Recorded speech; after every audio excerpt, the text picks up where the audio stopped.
கர்த்தர் நல்லவர். வாசிக்கலாம். சங்கீதம் 118, சங்கீதம் 118, 22, 23 வசனத்தை சேர்ந்து வாசிக்கலாம். ஒரு மைக்கில் வாசிங்க. வீடு கட்டுகிறவர்கள் ஆகாதென்று தள்ளின கல்லே ம், மூளைக்கு தலைக்கல்லாயிற்று. ம், அது கர்த்தராலே ஆயிற்று. ம். அது நம்முடைய கண்களுக்கு ஆச்சரியமாய் இருக்கிறது. ஆமென். அல்லேலூயா. சங்கீதக்காரன் ஒரு வார்த்தையை இங்க அழகா நமக்கு கற்றுக் கொடுக்கிறார். சங்கீதம் 118ல வீடு கட்டுகிறவன் ஆகாதென்று தள்ளின கல்லே அது மூளைக்கு தலைக்கல்லாய் மாறிற்று. அது கர்த்தராலே ஆயிற்று. அது நம்முடைய கண்களுக்கு ஆச்சரியமாய் இருக்கும். இங்கு 3 விஷயங்களை நம்ம பார்க்க கர்த்தர் நமக்கு உதவி செய்வாராக. இன்றைக்கு நாம் தியானிக்க போகிற வார்த்தையே என்னவென்றால், அது கர்த்தராலே ஆயிற்று. அது கர்த்தராலே ஆயிற்று. இன்றைக்கு அநேக காரியங்கள் நமக்கு முடியாதென்று இருக்கும். ஆனா வேதம் நமக்கு தெளிவாய் கற்றுக் கொடுக்கிற ஒரே ஒரு வார்த்தை என்னவென்றால், அது மனுஷனால் கூடாது, தேவனால் எல்லாம் கூடும். மனுஷனுக்கு ஸ்தோத்திரம் எட்டாத ஒரு காரியம், மனுஷனுடைய புத்திக்கு அப்பாற்பட்ட காரியம் யாருக்கு விளக்கப்படுமா? தேவனால் விளக்கடிக்கப்படுமா? அப்ப ஸ்தோத்திரம், இன்றைக்கு அநேக மனுஷங்க வேண்டாம், ஆகாது, இது தேவையில்லை, இது ஒத்து வராது, இது நமக்கு என்னைக்கும் ஒரு காலமும் ஒத்து போகாதுன்னு சொல்லி வீடு கட்டக்கூடியதான ஸ்தோத்திரம் கொத்தனார் என்ன பண்ணுவாராம்? சில கற்களை தூக்கி எறிஞ்சிருவாரு. ஏன்னா வீடு கட்டுறதுக்கு ஒரு அளவு, ஒரு டிசைன், ஒரு வடிவமைப்பு எல்லாமே போட்டுட்டு அந்த ஸ்தோத்திரம் வீடு கட்டக்கூடிய கொத்தனார் என்ன பண்ணுவாரு? இந்த கல் இந்த இடத்துல என்ன பண்ண மாட்டேங்குது, உட்கார மாட்டேங்குது, இதை உடைச்சாலும் ஆகாது, இதை எந்த சைஸுக்கும் வெட்ட முடியல, இந்த கல் எதுக்குமே பயன்படுதுன்னு தூக்கி என்ன பண்ணிடுவாராம்? போட்டுருவாராம். யாரு தூக்கி போடுவா? யாரு தூக்கி போடுவா? மனுஷன். மனுஷன் என்ன பண்ணுவான்? நம்மளை என்றைக்குமே வேண்டாம்னு தான் தூக்கி போடுவான். இவனை எப்படி உட்கார வச்சாலும் என்ன பண்ண மாட்டேங்கிறான்? உட்கார மாட்டேங்கிறான். இவனுக்கு எப்படி சொல்லி கொடுத்தாலும் இவனுக்கு என்ன பண்ண மாட்டேங்குது? புரிய மாட்டேங்குது. இவனுக்கு எந்த விதமான ஸ்தோத்திரம் என்ன சொன்னாலும் இவனுக்கு என்ன பண்ண மாட்டேங்குது? புரிய மாட்டேங்குது. அதனால இது என்ன ஆகாது? நமக்கு ஆகவே ஆகாது, தேரவே தேராதுன்னு மனுஷன் நம்மள தூக்கி போடுவான். அப்ப தூக்கி போட்ட மனுஷன் பாக்குறான், இது நான் தூக்கி போட்ட கல்லாச்சு, இது எப்படி மறுபடியும் மூளை கல்லா மாறுச்சு? இப்ப மனுஷனுக்கு இருக்கிற ஒரு யோசனை என்னன்னா, வீடு கட்ட ஆகாதென்று தள்ளின கல் மூளைக்கு தலைக்கல்லாய் மாறுதுன்னா, நான் தூக்கி போட்ட கல்லை யார் இங்க கொண்டு வந்து வச்சா? இப்ப அந்த மனுஷன் பாக்குறான், இது நான் என் கையால தூக்கி போட்ட கல்லாச்சு, நான் தானே இது எதுக்குமே பயன்படாது, எதுக்குமே பிரயோஜனப்படாது, எதுக்குமே உதவாதுன்னு நான் தானே தூக்கி எறிஞ்சேன், இது எப்படா மறுபடியும் வந்துச்சுன்னு யோசிக்கிறப்ப அங்க இருக்கிற ஒரு வார்த்தை வருது, இது கர்த்தராலே ஆயிற்று. இது யாரால் ஆயிற்று? இது கர்த்தராலே ஆயிற்று. நீ தூக்கி எறிஞ்சதை தான் அவர் இன்னைக்கு பயன்படுத்திக்கிட்டு இருக்காரு. இன்றைக்கு அநேக தேவ மனுஷங்களையும், அநேக தேவனுக்காய் வல்லமையா செயல்படக்கூடிய மனுஷங்களையும் பார்த்தீங்கன்னா, ஒரு நாள் மனுஷனால் தூக்கி எறியப்பட்டவங்க தான். ஒரு நாள் மனுஷனால தூக்கி எறியப்பட்டவங்க தான். எல்லா தேவ ஊழியருடைய சாட்சியை நீங்க கொஞ்சம் உற்று கவனிப்பீங்கன்னாக்க, எங்கேயோ ஒரு இடத்துல அவங்க தூக்கி எறியப்பட்டவனை இயேசு கிறிஸ்து தேடி, இயேசு கிறிஸ்து போய், நீ ஏண்டா உனக்கு இந்த பிரச்சனை, உனக்கு ஏண்டா இந்த பலவீனம் என்று ஆகாதுன்னு சொல்லிட்டாங்களா? நான் உன்னை ஆகும்படி மாத்துறேன், உன்னை வேண்டாம் என்று சொல்லிட்டாங்களா?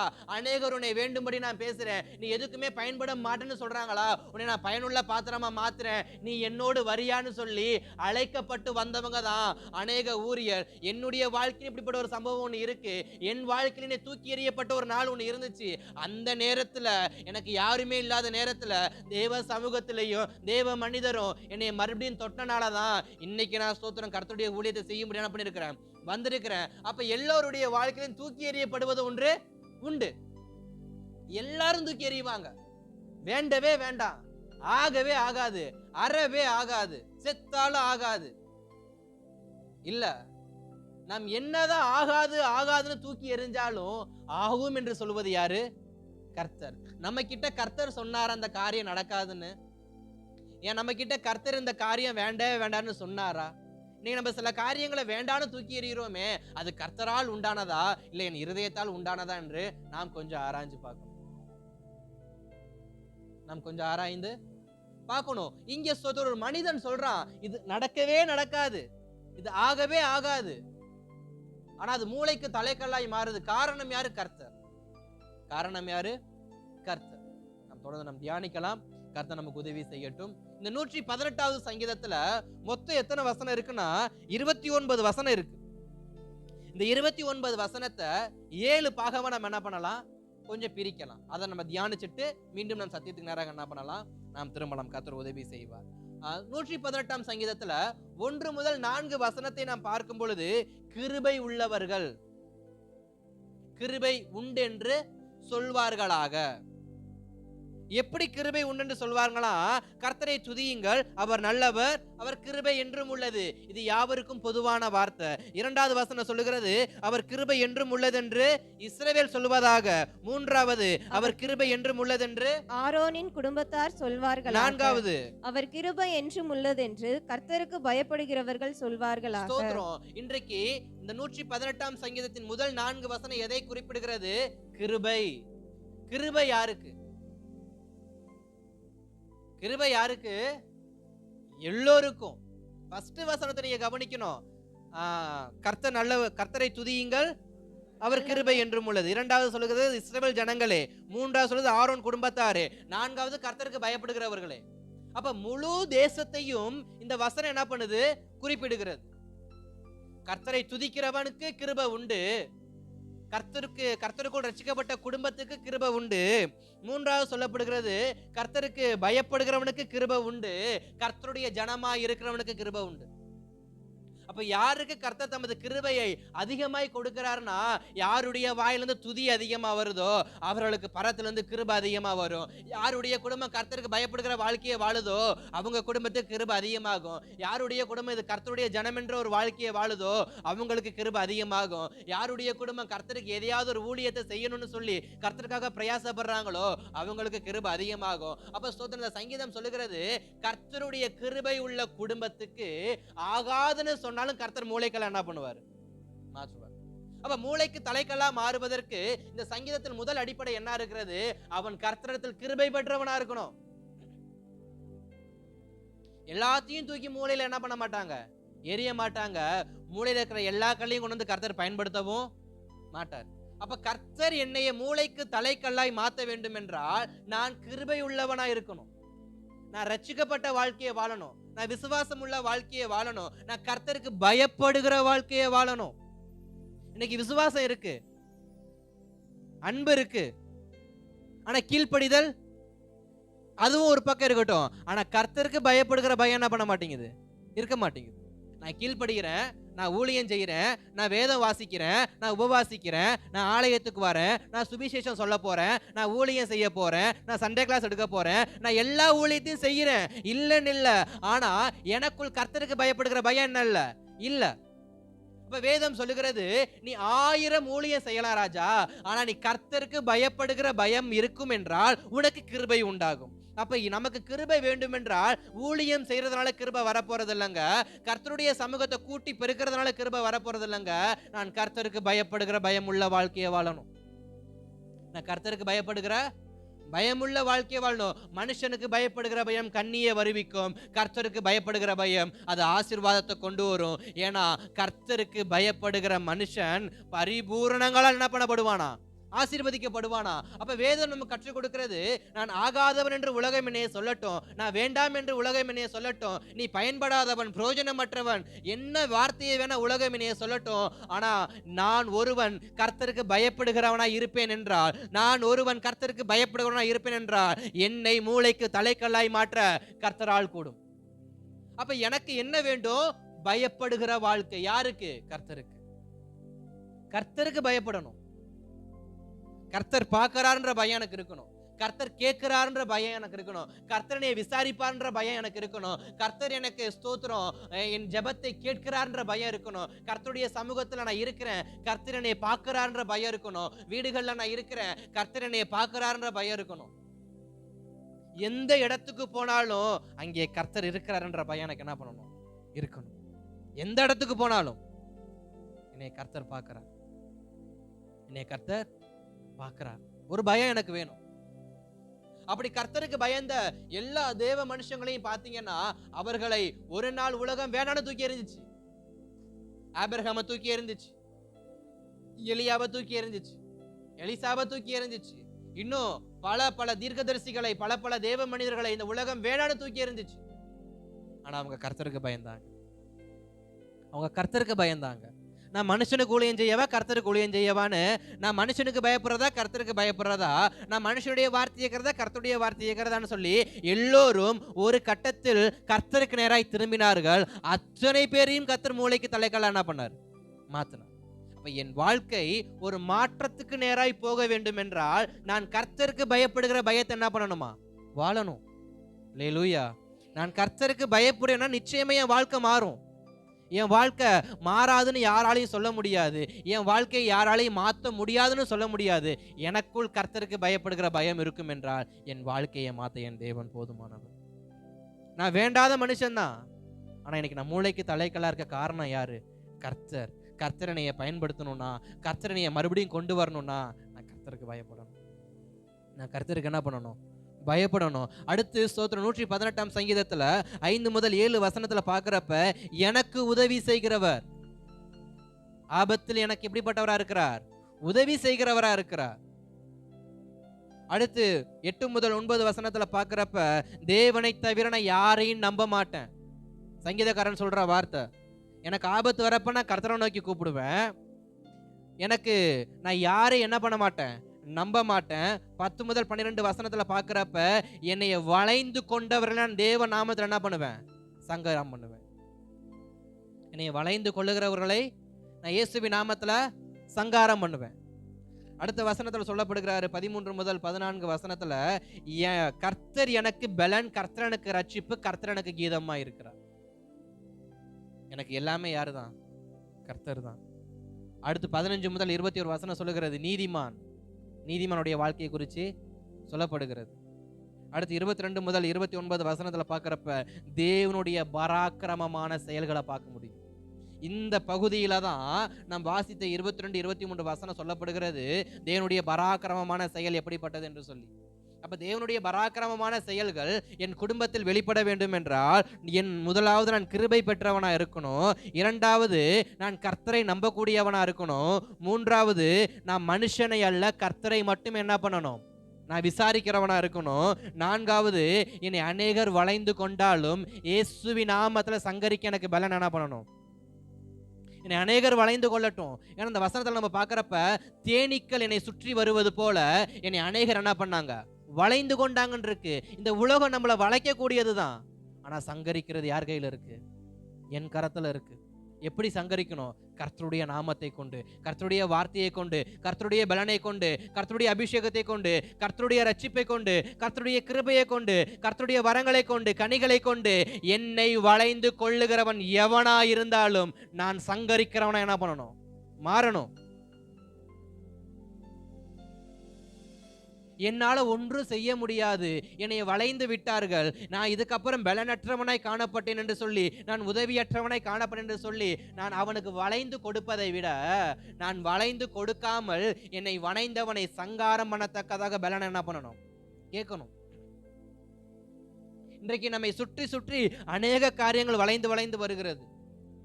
நம் வேலை செய்கிற இடத்துலையும் சரி, நம் குடும்பத்திலையும் சரி, நம் தனிப்பட்ட ஜெபத்திலையும் சரி, சில காரியங்கள் என்னை ரவுண்டு கட்டுது, என்னை வளைந்து வளைந்து வருது. நான் எந்த பக்கம் போனாலும் இந்த காரியம் என் சிந்தையை விட்டு என்ன பண்ண மாட்டேங்குது? போக மாட்டேங்குது. நான் எங்க போனாலும் இந்த வார்த்தையினால பேசாம இருக்க முடியல, நான் ஜெபத்துல உட்கார்ந்தாலும் இதுக்காக ஜெபிக்காம இருக்க முடியல. சில காரியம் என்னை வளைந்து கொண்டே இருக்கா, சில உபத்திரவம் என்னை வளைந்து கொண்டே இருக்கா, சில நெருக்கங்கள், சில ஆதிக்கங்கள், சில இருதயத்துல உண்டாகிற பதற்றங்கள் என்னை ஆதிக்கம் பண்ணி கொண்டே இருக்கா. ஒன்னே ஒன்று செய்யணும், என்னை வளைந்து கொண்டிருக்கவன் யாரா இருந்தாலும் அவனை தேவ நாமத்துல என்ன பண்ணப்பட்டவனா இருக்கணும்? சங்காரம் பண்றவனா இருக்கணும். அல்லேலூயா. என்னை வளைஞ்சிட்டாங்க, நான் சோத்திரம் பலன் அற்றவனாய் போயிட்டேன்னு இல்லை, நான் பலப்படணும்.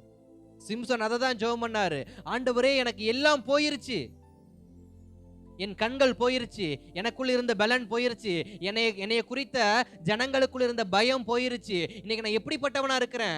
கைவிடப்பட்டவனா இருக்கிறேன். ஆனா ஸ்தோத்திரம், சிம்சோன் நான் கைவிடப்பட்டவன் என்று சொல்லி மரணத்துக்கு தன்னை என்ன பண்ணல? ஒப்பு கொடுக்கல. அடிமையின் வாழ்க்கைக்கு தன்னை என்ன பண்ணல? ஒப்பு கொடுக்கல. சரி, காலம் பூரா இவங்களுக்கு நான் ஸ்தோத்திரம் வேடிக்கை காட்டக்கூடிய மனுஷனாவே வாழ்ந்துக்கிறேன்னு சொல்லி அற்பமான ஜீவனம் பண்ணல. கிதியோன் எப்படிப்பட்டவர்? அவருக்கு வெளித்தோட்டத்தில் அவர் அபிஷேகத்தை இழந்தவர் எல்லாமே இருக்கட்டும், ஆனா அவருடைய செயல்பாடுகளை பார்க்கிறப்ப நான் ஒரு அற்பமான வாழ்க்கை என்ன பண்ண மாட்டேன். அற்பமான வாழ்க்கைனா என்ன? சோதரன் காலம் முழுக்க நான் குருடனா இருக்கணும், ஆனா என்னுடையதான ஆகாரத்துக்கு நான் என்ன பண்ணணும்? அடுத்தவனை நான் கெஞ்சணும். சிம்சோனுக்கு இந்த வாழ்க்கை வாழ பிடிக்கல. நான் சங்கிலியில கட்டப்பட்ட வாழ்க்கையை வாழ எனக்கு பிடிக்கல. நான் ஒவ்வொரு நாளும் 2000 3000 பேருக்கு முன்பாக வந்து நான் வித்தை காட்டி, ஐயோ பாரு சிம்சோன் இவன் எப்படிப்பட்டவன், ஒருவனாய் இருந்து 1000 பேரை கொன்றவனாச்சே, இன்றைக்கு பாருன்னு சொல்லி என் தேவ நாமத்தை தூஷிக்கப்படத்தக்க நான் என்ன பண்ணக்கூடாது? ஒரு வாழ்க்கைய வாழக்கூடாதுன்னு சொல்லி முடிவெடுத்த சிம்சோன் ஒரு வார்த்தையை சொல்றார் தேவ சமூகத்துல. என்ன வார்த்தைனா, ஆண்டவரே ஒரு விசை, ஆண்டவரே ஒரு விசை, ஒரு விசை என்னைய பலப்படுத்துங்கப்பா. என்னை வளைந்து கொண்டவர்கள் அநேகர் இருக்கலாம், என்னை பலப்படுத்துகிற கர்த்தர் என்னோடு இருக்கிறார். அநேக காரியம் நம்மளை பலவீனப்படுத்தும், அநேக காரியம் என்னைய தோல்வியுற்றவனா காண்பிக்கும், அநேக காரியம் என்னைய முட்டாளா போல காண்பிக்கும், அநேக காரியங்கள் நான் உதவாதவனை போல காண்பிக்கும். ஆனா என்னைய பலப்படுத்துகிற கிறிஸ்துவினால எல்லாவற்றையும் செய்ய எனக்கு பலன் உண்டுன்னு சொல்லி தேவ சமூகத்தை நோக்கி கேட்டு பாருங்க. நம்மை வணைந்து கொண்டவர்கள் எத்தனை பேராய் இருந்தாலும், நம்மை வளைந்து கொண்டவர்கள் எத்தனை பேராய் இருந்தாலும் அத்தனை பேரையும் சங்கரிக்கிற தேவன் ஒருவர் இருக்கிறார். இதைதான் எலிசா தன்னுடையதான வேலையாட்களுக்கு பார்த்து சொன்னாரு, என்னை சுற்றி இருக்கிறவன் எத்தனை பேருன்னு நீ பார்க்காதப்பா, உன்னை பலப்படுத்துகிற கிறிஸ்தவன் மட்டும் நீ என்ன பண்ண பாரு. அப்ப கிருபையை சார்ந்து கொண்டவன், தேவனிடத்துல உதவியை பெற்றுக்கொண்டவன், தேவனை மாத்திரம் நம்புகிறவன், தேவனிடத்துல என்னை வளைந்து கொண்டவர்களை சங்கரிக்க எனக்கு பலன் கொடுங்கன்னு தேவ பலத்தை நாடுறவன், எல்லாவற்றுக்கும் மேலாக நீதிமானுடைய வாழ்க்கையை வாழ்றவன். நீதிமானுடைய வாழ்க்கைய இவர்களை கர்த்தர் எப்படி சும்மா விடுவார்? நான் கர்த்தரை நம்புறேன், நான் கர்த்தருடைய கிருபையை பெற்றுக்கொள்றேன், நான் தேவ சமூகத்தை எல்லாவற்றையும் நான் பார்க்கிறேன். ஆனா சோதரர், என்னை எப்படி கர்த்தர் கைவிடுவாரு? என்னை எப்படி கர்த்தர் ஆகாதவன்னு சொல்லுவாரு? என்னை எப்படி உலகம் ஆகாதவன்னு சொன்னாலும் கர்த்தரனை எப்படி, ஆமா இவன் ஆகாதவன் எப்படி அவர் ஒத்துக்குவாரு? இல்ல, ஆகாதுன்னு உலகம் சொல்லும். ஆனா கிருபையை நம்புறவன், கர்த்தரை நம்புறவன், கர்த்தரை தன் துணையாய் கொண்டிருக்கிற ஜனம், அவர்களை கர்த்தர் ஒரு நாள் என்ன பண்ண மாட்டாரு? கைவிடவே மாட்டார். அல்லேலூயா. 22 23 மறுபடியும் வாசிக்கலாமா? ஆகாதென்று தள்ளின கல்லே மூளைக்கு தலைக்கல் ஆயிற்று, அது கர்த்தராலே ஆயிற்று. அது நம்முடைய கண்களுக்கு ஆச்சரியமா இருக்கு. வேதாகமத்துல எத்தனையோ தேவ மனிதர்களை தூக்கி எறிஞ்சிருக்கிறாங்க. ஃபர்ஸ்ட் ஆகாதுன்னா என்ன? வேண்டாம். இங்கிலீஷ்ல சொன்னாக்க ரிஜெக்டட். யாரை ரிஜெக்ட் பண்ணுவோம்? தேவையற்றதை ரிஜெக்ட் பண்ணிடுவோம். எனக்கு இது வேண்டாம்,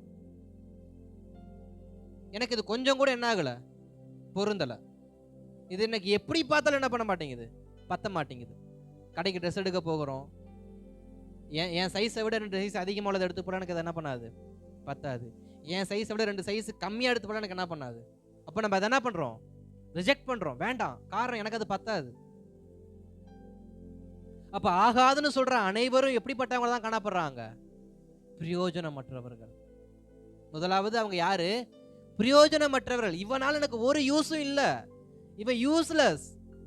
இவன் யாரு? யூஸ்லெஸ். உலகம் வைக்கிற ஒரு பெயர் என்னன்னா யூஸ்லெஸ். இவன் எதுக்குமே உதவ மாட்டான், இவன் பிரயோஜனமற்றவன், அதனால இவனுக்கு வேண்டாம். இவன் யாரு? பிரயோஜனமற்றவன், அதனால இவன் எனக்கு வேண்டாம். இரண்டாவது நிராகரிக்கப்பட, அதாவது ஆகாது அப்படின்னா நிராகரிக்கப்படுறது. எவ்வளவு கோரிக்கை வச்சாலும் அது என்ன பண்ணப்படும்? நிராகரிக்கப்படும். எவ்வளவு கோரிக்கை வச்சாலும் அது நிராகரிக்கப்படும். அப்ப ஆகாதுன்னா உனக்கு செய்ய என்னால முடியாது, உனக்கு செய்ய முடியாது. இன்றைக்கு எத்தனையோ மனு கொடுக்க போகிறோம், அது ஏன் நிராகரிக்கப்படுது? உனக்கு செய்ய என்னால முடியாது. வேற யாருக்கு வேணா செய்வேன், உனக்கு நான் செய்ய மாட்டேன். அப்ப ஆகாதுன்னா ஃபர்ஸ்ட் பிரயோஜனமற்றது, இவன் எனக்கு யூஸ்லெஸ்னு சொல்றாங்க. ரெண்டாவது ஆகாதுன்னா நம்மளை நிராகரிக்கிறாங்க, இவன் வேண்டாம், இவனுக்கு நான் செய்ய மாட்டேன், உனக்கு நான் உதவி செய்ய மாட்டேன். இவன் எப்படி வாக்குறான் நானும் பார்க்கிறேன், எப்படி வளர்ந்து வரான் நானும். அப்ப நிராகரிக்குது இந்த உலகம். அப்ப நிராகரிக்கப்பட்டவனையும் புறக்கணிக்கப்பட்டவனையும் தூக்கி எறிந்தவனையும் யார் தன் கரத்தில் எடுக்கிறா? கர்த்தர் தன் கரத்தில் எடுக்கிறார். இன்றைக்கு நம்முடைய வாழ்க்கையில அநேக காரியங்கள் நீங்க கேள்விப்பட்டு வந்திருக்கலாம். அநேக காரியத்தை நம்ம கேட்டு வந்திருக்கலாம். அதுல வெகுவாய் நாம் கேட்ட வார்த்தை, நீ எதுக்குமே என்ன பண்ண மாட்ட, லைக்கே இல்லை,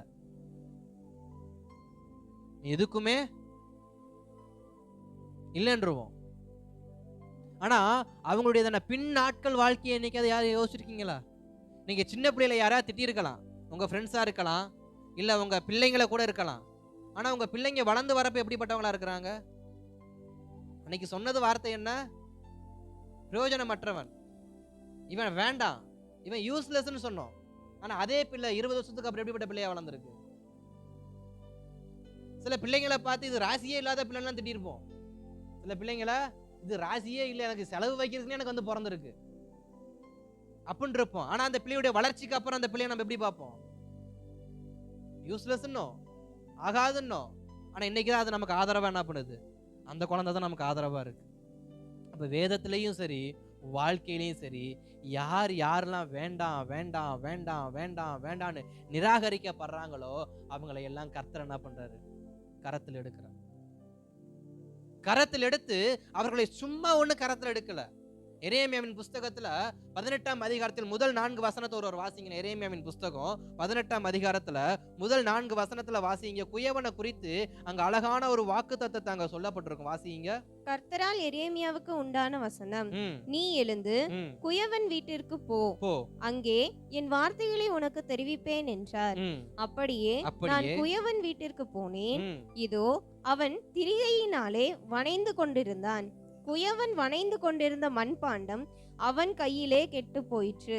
அப்பொழுது அதை திருத்தமாய் செய்யும்படிக்கு தன் பார்வைக்கு சரியாய் கண்டபடி குயவன் அதை திரும்ப வேறே பாண்டமாக வணைந்தான். மறுபடியும் அந்த பின் வார்த்தையை வாசிங்க. தன் பார்வைக்கு சரியாய் கண்டபடி குயவன் அதை தன் பார்வைக்கு சரியாய் கண்டபடி, எல்லாரும் சொல்லுங்க, தன் பார்வைக்கு அதை குயவன் அதை திரும்ப வேறே பாண்டமாக வணைந்தான்.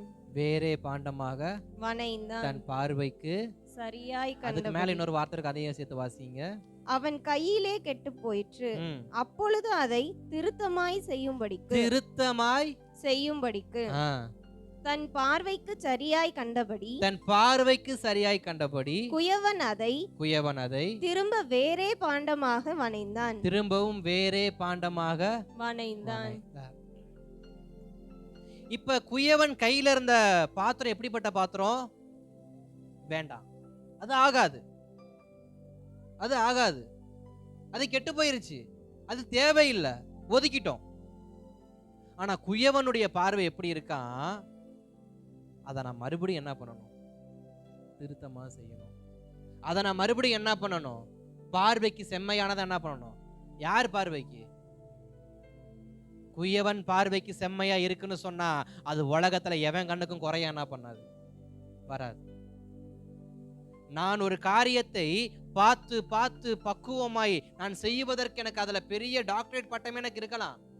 அப்படிப்பட்ட ஒரு காரியத்தை நான் செஞ்சேன்னு சொன்னா அதுல யாரால என்ன பண்ண முடியாது? குறைய கண்டுபிடிக்க முடியாது. அப்ப குயவனுடைய பார்வையில குறை இல்லைன்னா உலகத்துல யாரு பார்வைக்கு என் குறை என்ன பண்ணாது? தெரியாது. இப்ப குயவன் வணைய ஆரம்பிக்கிறார். அது கெட்டு போன பாத்திரம் தான், அது ஆகாத பாத்திரம் தான், அது தூக்கி எறியப்பட வேண்டிய பாத்திரம் தான், அது தரமற்ற பாத்திரம் தான். ஆனா அதை தரமுள்ள பாத்திரமா, அதை பிரயோஜனமுள்ள பாத்திரமா, அதை பயனுள்ள பாத்திரமா இப்ப யார் அதை வணைய ஆரம்பிக்கிறா? குயவன் வணைய ஆரம்பிக்கிறாரு. அப்ப இயேசு கிறிஸ்து தம்முடைய ஜனங்களை பார்த்து சொல்லுகிற ஒரு வார்த்தை என்ன அப்படின்னா, அவர்களை வேண்டாம் என்று உலகம் ஒதுக்கட்டும்.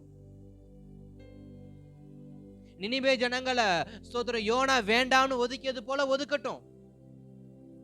ஆனா படைத்தது யாருன்னா, அதுக்காக ரத்தம் சிந்தியது யாருன்னா, அதை எப்படி நான் ஆகாத கல்லு நான் விட்டுட்டு போவேன்? அதை நான் மறுபடியும் என்ன பண்ணுவேன்? சீர்படுத்துவேன். அதை நான் மறுபடியும் என்ன பண்ணுவேன்? உருவாக்குவேன். காரணம் என்ன? அது எனக்கு வேணும்.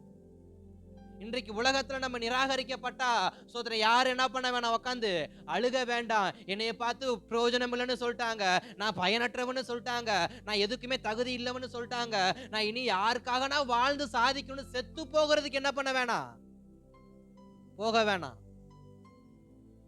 உலகம் தானே வேணான்னு சொன்னுச்சு. உலகம் வேணான்னு சொல்லிட்டு செத்து போனா முடிவு வந்துருமா? செத்து போனா பரலோகமே வேணான்னு சொல்லுமே, அப்ப என்ன பண்ணுவோம்? ஒரு பொண்ணு என்னைய பிடிக்கலன்னு சொல்லிட்டா, ஒரு பையன் என்னைய பிடிக்கலன்னு சொல்லிட்டா, எங்க அம்மா என்னைய திட்டாங்க, எங்க அப்பா என்னைய திட்டாங்க, குடும்பமே என்னைய திட்டுது, குடும்பமே என்னைய வேண்டான்னு சொல்லுது, என்னை யாருக்குமே பிடிக்கல, நான் வாழவே எனக்கு விருப்பம் இல்லைன்னு செத்து போனா மட்டும் பரலோகத்துல விட்டுருவாரா? இல்ல சொர்க்கம் தான் கிடைச்சிருமா? அங்கேயும் தூக்கி நரகத்துல தான் போடுவாங்க. ஏன்னா தற்கொலை பண்ணப்பட்ட எவனும் பரலோகத்துல என்ன பண்ண முடியாது, பிரவேசிக்க முடியாது. உலகம் வேண்டான்னு சொல்லட்டும், என்னைய படைத்தவர் சொன்னாரா? என்னைய படைத்தவர் சொன்னாரா என்னைய பார்த்து நீ பிரயோஜனமற்றவன்னு சொல்லி? என்னைய படைத்தவர் சொன்னாரா உன்னால ஒரு வேலை ஆகாதுன்னு சொன்னாரா? நான் செத்து போற ஒரு நியாயம் இருக்கு. என்னைய படைத்தவர் என் பக்கத்துல இருந்து நான் உன்னைய நடத்துறேன், நான் உன்னைய கைட் பண்றேன், நீ ஏன்டா உலகத்தை பார்த்து சோதனை பாக்குறேன்னு சொல்லி அவர் என்னைய சொல்றான். நான் எதை தான் பார்த்துட்டு இருக்கேன்? உலகத்தை பார்த்து. அவன் என்னைய சொல்லிட்டான், அவன் என்னைய பேசிட்டான். அவன் சொன்னா சொல்லிட்டு போறாயா? அவனா உன்னைய உருவாக்குனா, அவனா உன்னைய சோதனை பாதுகாத்தான், அவனா உனக்கு கிருபை கொடுத்தான், அவனா நாளைக்கு உன் வாழ்க்கையில ஒரு பெரிய பெரிய உயரத்தை உன்னை கொண்டு வர போறான்? இல்ல, உன்னை உயரத்துல கொண்டு போய் வைக்க போறது யாரு? கர்த்தர். அப்ப அவரை பாரு. ஆகாதுன்னு சொன்ன மனுஷனை ஏன் பாக்குற? உன்னை ஆகுன்னு கையில் எடுத்துட்டு வராருல, அவரை பாரு. அவரை பார்த்தா போதுமே. இன்றைக்கு நம்முடைய வாழ்க்கையில இருக்க அநேக ஒரு முட்டாள்தனமான காரியம் என்ன, கிறிஸ்தவத்துக்குள்ளேயும் சரி உலகத்திலையும் சரி, நம்மளை பார்த்து சில பேர் ஏளனமா பேசிட்டா போதும், வாழ்க்கையே வேண்டான்னு வெறுத்து போறவங்க இருக்கிறாங்க. தண்டவாளத்திலையும் சரி நிறைய பேர் இறந்து கிடக்க காரணம் என்ன? என்னைய பிடிக்கலன்ட்டாங்க, என்னைய வேண்டான்ட்டாங்க. எப்ப எவன் சொன்னா சொல்லிட்டு போறாயா? கர்த்தர் சொன்னாரா அவன் சொப்பனத்துல வந்து? கர்த்தனுக்கு பிரத்யட்சையா வந்து நீ எனக்கு வேண்டான்னு சொன்னாரா? இல்ல ஏசாவை நான் வெறுத்தேன் யாக்கோபை நேசின்ற மாதிரி யார்ட்டையாவது சொன்னாரா? இல்ல நான் உன்னை நேசிக்கிறேன் தானே சொன்னாரு. என் உள்ளங்கையில வரைந்திருக்கிறேன் தானே சொன்னாரு. யார் உன்னைய மறந்தாலும், தாய் உன்னைய மறந்தாலும், தந்தை உன்னைய மறந்தாலும் நான் உன்னைய மறக்க மாட்டேன் தானே சொன்னாரு. அப்படிப்பட்ட ஒரு உன்னதமான தேவன் இருக்கிறப்ப நான் எங்க உலகத்தை என்னைய வெறுத்தான்னு போய் சாகணும்?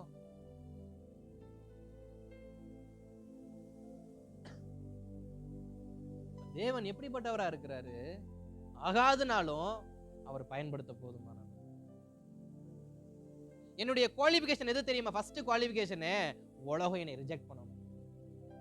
நான் கர்த்தருக்காக பயன்படணும்னா, கர்த்தரின் வாழ்க்கையில செயல்படணும்னா, என் கூட இருக்கிறவனை ரிஜெக்ட் பண்ணணும். அதுதான் ஃபர்ஸ்ட் குவாலிஃபிகேஷன். ஃபர்ஸ்ட் குவாலிஃபிகேஷன் என்ன? என் கூட இருக்க எல்லாரும் என்னை வெறுக்கணும். அதான் முதல் குவாலிஃபிகேஷன். அப்பதான் கர்த்தரால பயன்படுத்த முடியும், அப்பதான் கர்த்தருடைய அன்பை ருசிக்க முடியும். ஏன் தெரியுமா உலகத்தை கர்த்தரை வெறுக்க சொல்றாரு? உலகத்தின் அன்பை ருசிச்சவனுக்கு தேவ அன்பு என்ன தெரியாது, ருசிக்க தெரியாது. உலகத்துல நன்மை பெற்றவனுக்கு தேவனத்துல நன்மை பெற தெரியாது. அப்ப உலகம் வெறுத்தா, உலகம் அன்பு கொடுக்காம வெறுத்தா, உலகம் உதவி செய்யாம வெறுத்தா, ஒரு உலகம் பாசம் காட்டாம வெறுத்தா, இப்ப பாசத்துக்காக யார்ட்ட தான் பிச்சை எடுத்தாகணும்? கர்த்தர் சமூகத்துல தான் பிச்சை எடுத்தாகணும். அதனால என்னைய கர்த்தர் நேசிக்க ஃபர்ஸ்ட் குவாலிஃபிகேஷன் என்ன? உலகம் என்னைய வெறுக்கணும், என் குடும்பம் என்னைய வெறுக்கணும், என் நண்பர்கள் என்னைய வெறுக்கணும், என் உறவினர்கள் என்னைய வெறுக்கணும், என் சபையார் என்னைய வெறுக்கணும். என்னை எவ்வளவுக்கு எவ்வளவு உலகம் வெறுக்குதோ அவ்வளவுக்கு அவ்வளவு கர்த்தர் என்ன பண்றாரு? நேசிக்கிறான்றதை புரிஞ்சுக்கணும். உலகம் வெறுத்ததை தான் நீங்க பாத்தீங்க, உங்களை கர்த்தர் நேசித்து என்ன பண்ணல, பார்க்கல. அதனாலதான் மரணத்தை தேடி போயிட்டோம். இந்த பக்கம் கர்த்தர் இருக்கிறாரு, வலப்பக்கத்துல உலகம் இருக்கணும், இடப்பக்கத்துல கர்த்தர் இருக்கிறாரு. உனக்கு பின்னாடி உலகம் உன்னை கேலி பேச, உனக்கு முன்னாடி கர்த்தர் இருக்கிறாரு. அவரை நோக்கி என்ன பண்ணுவோம்? போவோம். மனுஷன் எனக்கு என்ன செய்ய போறான்? அவனை ஆகாதுன்னு தான் சொல்லுவான், அவனை வேண்டான்னு தான் சொல்லுவான். ஆனா என்னை என்றைக்குமே தள்ளாத ஒரே தெய்வம் இயேசு மட்டும்தான். நான் என்றைக்கு வந்தாலும் என்னைய கரம் பிடித்து நடத்துற ஒரே தெய்வம் இயேசு மட்டும்தான். நான் என்றைக்கு தகப்பனேன்னு வந்தாலும் என்னை கட்டி அணைத்து எனக்கு முத்திரை மோதிரத்தை கொடுத்து எனக்கு பாதரட்சியை கொடுத்து எனக்காக ஒரு விழாவை உண்டாக்குறது என் தகப்பன் மட்டும்தான். ஒரு நேசிக்க நான் ஏன் என் ஜீவனை மாய்க்க போகணும்? அல்லேலூயா, ஸ்தோத்திரம். சில நபர்களை குறித்து நான் வேகமா சொல்லிட்டு நான் கர்த்தருடைய வார்த்தையை நான் முடிக்க நான் விரும்புறேன். இஸ்ரவேல் புத்திரருடைய வாழ்க்கையில பாக்குறப்ப இஸ்ரவேல் புத்திரர்கள் அடிமையா போக காரணம் என்ன? இஸ்ரவேல் புத்திரர்களை பார்வோன் ராஜா கடைசி வரைக்கும் அவங்களை அடிமையாவே வச்சுக்க விரும்ப காரணம் என்ன? ஃபர்ஸ்ட் அடிமையை எப்படி தேர்ந்தெடுப்போம்? அடிமையை எப்படி தேர்ந்தெடுப்போம்? ஒரு சந்தைக்கு போறோம். ஒரு சந்தைக்கு போறோம். அங்க அழகா இருக்கிறவங்க என்ன பண்ணுவோம்? திருமணம் பண்றதுக்கு, அல்லது சூத்திரம் வீட்டு வேலை செய்யறதுக்கு, அல்லது ஆபீஸ் வேலை செய்யறதுக்கு என்ன பண்ணுவோம்? வைப்போம். பராக்கிரமசாலியா இருக்கிற என்ன பண்ணுவோம்? பலமான வேலை செய்யறதுக்கு வைப்போம். பலமும் இல்ல, அழகும் இல்ல, திறமையும் இல்ல, அறிவும் இல்ல, அவன் என்ன பண்ணுவோம்?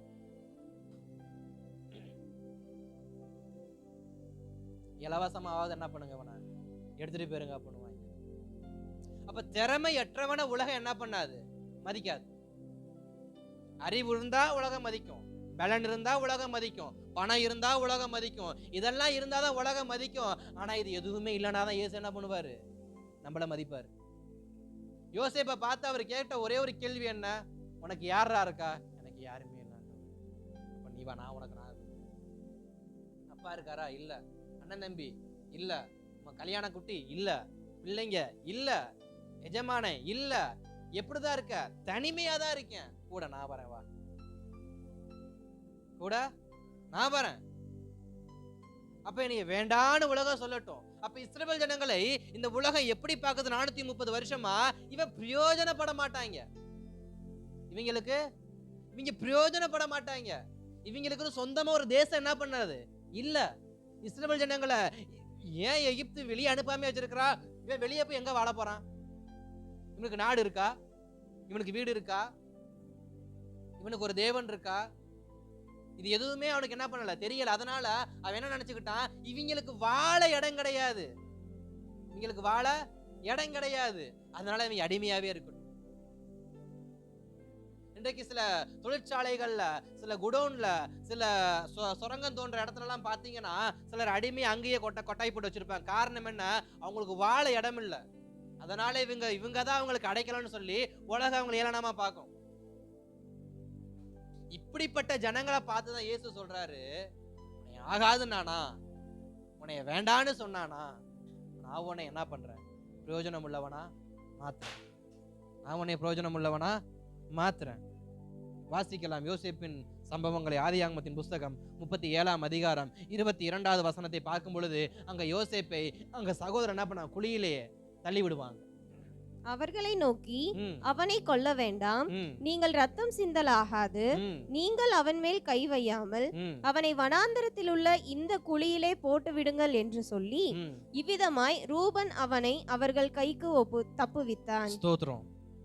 இப்ப யோசேப்பின் சகோதரர்கள் எப்படி பார்க்கறாங்க? விரோதமா பார்க்கறாங்க. யோசேப்பு இப்ப அவங்களுக்கு என்ன இல்ல, சகோதரர்களுக்கு தேவை இல்லை. யோசேப்பு தங்களுடையதான உண்மைகளை வெளியில கொண்டு வராம இருக்கிற வரைக்கும் யோசேப்பு சகோதரருக்கு எப்படிப்பட்டவனா இருந்தான்? நல்லவனா இருந்தான். என்றைக்கு யோசேப்பு உண்மை உள்ளவனாய் மாறினானோ அன்றைக்கு சகோதரர்களுக்கு அவன் பொல்லாப்புள்ள மனுஷன் என்ன பண்ண ஆரம்பிச்சிட்டான்? மாற ஆரம்பிச்சிட்டான். இப்ப சகோதரனே ஒரு சகோதரனை தூக்கி எறிகிறப்ப என்ன காரணம்?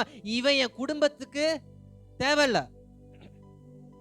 இவன் என் சகோதர அன்புக்கு தகுதியற்றவன், இவன் என் குடும்பத்துல வாழ தகுதியற்றவன் அப்படின்னு சொல்லி கூட பிறந்த சகோதரர்கள், தகப்பனின் பிள்ளைகளா இருக்கக்கூடிய இந்த 11 பேரும் இந்த ஒருவனை என்ன பண்றாங்க? தூக்கி எறிகிறாங்க. வேண்டாம், அவன் மேல யாரும் அக்கறை காண்பிக்கல. அவனை விற்று போடுவன்னு அடுத்து யோசிக்கிறாங்க. அவனை விற்று போடுறப்ப கூட யாரும் என்ன பண்ணல, யோசிக்கல. அவனுக்கு யாரும் கவலைப்படல. அவன் எகிப்துக்கு கொண்டு போகப்படுறான், யாரும் அவன மேல கவலைப்படல. அவன் சோத்திரம் போத்திபா வீட்டுக்கு விற்கப்படுறான், யாரும் அவனை பத்தி கவலைப்படல. அவனிடத்துல பொய்யான குற்றச்சாட்டு வருது, யாரும் அவனை குறித்து கவலைப்படல. அவன் போய் சிறைச்சாலை நன்மை செய்யறான், அப்பயும் அவனை குறித்து யாரும் கவலைப்படல.